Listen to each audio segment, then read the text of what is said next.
Magandang hapon mga kabay. So meron po akong estimate dito mga kabay. 39265. Yan po yung job order niya mga kabay. Ang model ito mga kabay is THM10 Stanley. Ayan, demolition 10 kilos. Ayan. So ayan mga kabay, nakasaksak. Wala po siyang power. Ayan, inoon ko po. Ayan. So wala po siyang power. So bubuksan natin mga kabay kung anong dahilan. So tara, samahan niyo po ako. So ayan mga kabay, nabuksan ko na po yung pinaka-handle lang niya. Ayan. Para check natin kung merong, unahin kagad natin tong sa armature niya mga kabay. Ayan, kakalasin natin. Ayan. Bali, ayan. Lalapit lang natin mga kabay para kitang-kita nyo.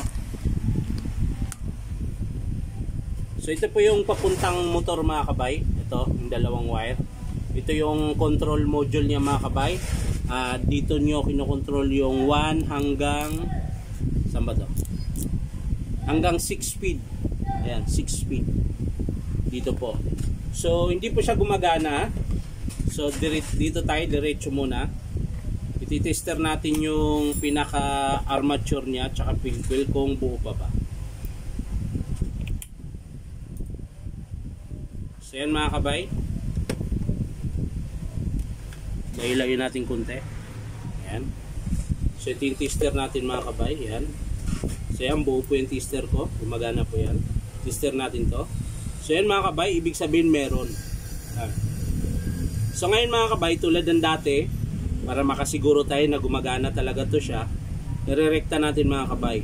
Ayan. Tulad ng ginagawa ko, para wala nang maraming ichi-burichi pa mga kabay. Ayan. So ito po yung ginagamit ko pang rekta mga kabay. So pupulupot lang natin yung wire dyan. Ayan.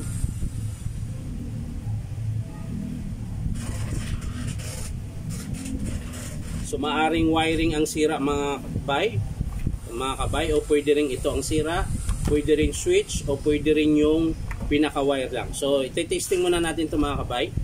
So ayan mga kabay, sasaksak po natin ito. Siguro din nyo lang wag magdikit mga kabay.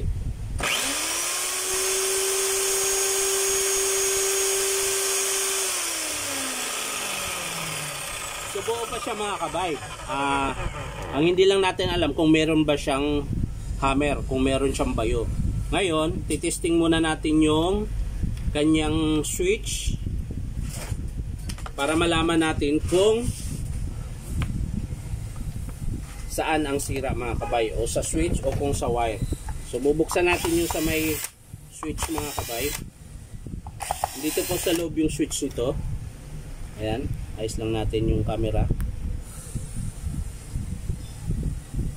Nandito po sa loob. Ayan. So titester din natin yung switch mga kabay. Ayan, i-on na natin para malaman natin kung pumapalo. So yung tester natin mga kabay. Ayan, buo po yan. Ayan, naka-on na po yung switch niyan mga kabay. So ayan, meron mga kabay sa kabila. Meron din. Yun. So ang next mga kabay yung wiring. Yung pinaka-cord niya. So ito yung cord niya mga kabay. Ito yung plug. Tapos ito naman yung dulo ng cord niya. Ayun, nandito po sa switch.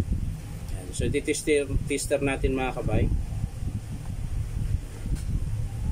Una yung blue muna mga kabay. So meron yung brown. Yun ang wala mga kabay. So putol po dito. Ayan. So hahanapin natin yan mga kabay. Ayun. Titester pa ako mga kabay. Nasa dulo lang ang problema. Ayan po. Nakalas po yung brown. Ayan o. Wala na po siyang contact dito. Ayan. So pinakamaganda niya mga kabay, putulin na lang natin. Ito. Gawa tayo ng panibago.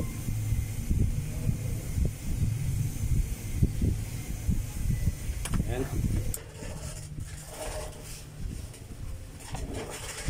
So ayan mga kabay, nilagay ko na po yung cord. Ayan, yung plug nya. So titesting natin ulit mga kabay. Ayan, kinabit ko po yung module nya. Ayan, nakakabit po yun sa switch. Ayan, naka-on din po yung switch. So isasaksak ko po ito mga kabay para umandar siya.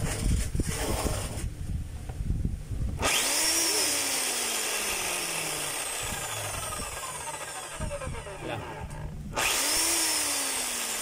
Medyo hindi lang maganda yung saksakan dito sa kabila.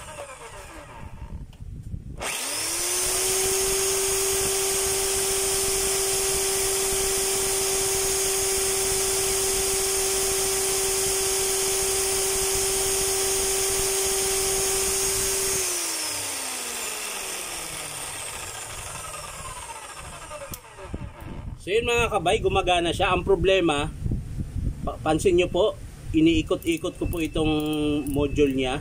Hindi na po nagbabago. Diretso po siya mabilis. So ibig sabihin, sira din po tong module niya. Ayan. So hindi lang po sa cord ang putol, sira din po yung hammer niya. Ayan.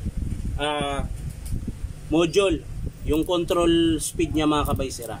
So isasara na lang natin ito mga kabay, tapos ititesting din natin yung chipping niya kung malakas pa. Kung malakas pa mga kabay, ang estimate natin ay yung module lang.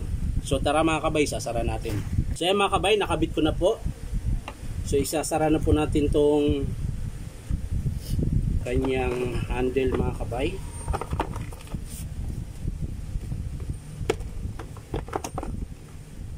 Ayaw pa. Eh mga kabay, screw na natin.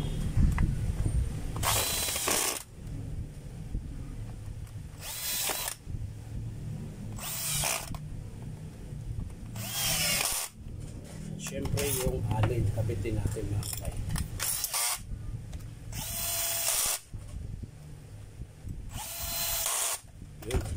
So testing na natin mga kabay yung hammer niya kung meron.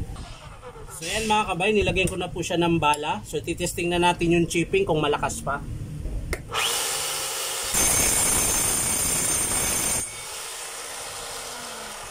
So yan mga kabay, yung chipping niya malakas pa po. So ang papalitan lang po talaga natin dito yung kanyang variable speed. Ayan, ito po. So yan lang po mga kabay, papakita ko na lang sa inyo mga kabay kung paano magkabit ng variable speed kapag in-approve ng customer. So maraming salamat mga kabay, bye bye.